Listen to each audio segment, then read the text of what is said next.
Daugavpilī savu profesionalitāti skolotāji apliecina arī Daugavpils celtnieku profesionālā vidusskolā. Mēs esam liela skola, 800 audzēkņi. Galvenā mūsu izglītības tēma ir būvniecība. Gan ceļu būvniecība, gan māju būvniecība, gan iekšēja apdares darbi. Tātad viss, kas saistīts ar būvniecību, to visu var apgūt mūsu skolā. Šogad mums parādās arī jaunas programmas, kurās var mācīties daudz īsāku laiku periodu. Audzēkņi, kuri ir pabeiguši vidusskolu, vai tiem, kuriem jau ir vidusskolas izglītība, var nākt un veselu gadu mācīties, tātad gada laikā apgūt šīs programmas, pilnīgi dažādas. Nu, un kā arī visā valstī mēs apgūstam arī Eiropas Savienības sponsorētās programmas, kuras var apgūt dažādos laika periodos.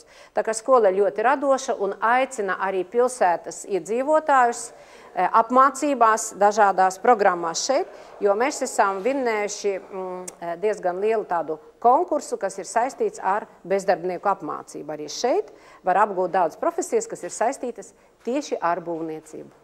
Skolā tiešām strādā ļoti daudz radošu cilvēku. Es lepojos noteikti ar savu skolotāju kolektīvu, jo šeit blakus vecajiem rūdītiem meistariem. Diemžēl jāsaka, daudz jau ir pensijā, bet tās ir tās zelta rokas, kuras nodod savu amatu, un blakus ir daudz arī jaunu skolotāju, kuri mums ir atnākuši, labi izglītoti, pabeiguši magistratūras. Tā kā šie skolotāji mums ir ļoti svarīgi un ļoti būtiski.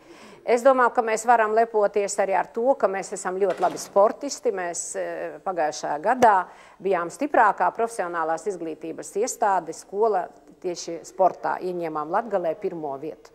Tas jau būtībā mēs lepojamies ar to, ka mēs dzīvojam Latgalē, ar to, ka mēs dzīvojam Daugavpils pilsētā, ar to, ka mēs apgūstam latviešu valodu, un mūsu audzēkņi veiksmīgi nokārtoja valsts eksāmenus. Ar to mēs varam lepoties. Es esmu priecīgs, ka šajā kolektīvā vispār mūsu jauns direktori, ja? Mūsu jauni direktori. Viņi visus jaunus cilvēkus iet uz priekšu, ja? Kopā, un galvenokārt, kā studenti to redz, ja? Un viņiem arī grib to visu izdarīt ļoti ātri, kvalitatīvi. Es esmu sporta skolotājs Daugavpils celtniecības profesionālajā vidusskolā. Šeit es strādāju 1. gadu, un jau pirmā dienā, kad atnācu uz skolu, es jau iejutos kolektīvā, jo kolektīvs ir ļoti atsaucīgs un ļoti draudzīgs. Šajā skolā es jau mācos 3. gadu. Šo skolu esmu izvēlējies, jo es šajā skolā varu apgūt gan vidējo izglītību, gan arī profesiju iegūt.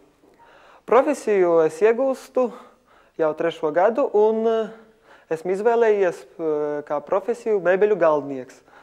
Man šī profesija patīk, jo man patīk strādāt ar koku.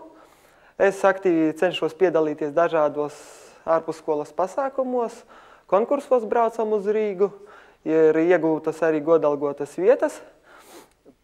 Par šīm godalgotajām vietām, protams, var pateikties skolotājiem, meistariem, kuri savu amatu, kuru ir apguvuši pirms manis, tagad to nodot tālāk. Man te ļoti patīk, jo šeit ir skolotāji saprātīgi, labsirdīgi, viņi vienmēr var palīdzēt, ja tas ir vajadzīgs. Šeit mums katram ir klases audzinātāja, viņa vienmēr uztraucas par mums. Ja mums nav skola, viņi vienmēr zvana. Drīz būs skolotāja diena, un sakarā ar to es gribu apsveikt visu kolektīvu ar šo dienu. Vēlu viņam pacietību un stipru veselību. Latvija ir viena no labākām zemēm vispār pasaulē. Tā ir zaļa un burvīga. Šeit ir daudz ekoloģijas, daudz pozitīva, ļoti daudz sirsnības. Var jau būt, ka daudzās valstīs, un arī tā ir, ļoti liela un ļoti laba alga skolotājiem, bet bez algas ir arī citas cilvēciskas lietas. Es aicinu to saglabāt,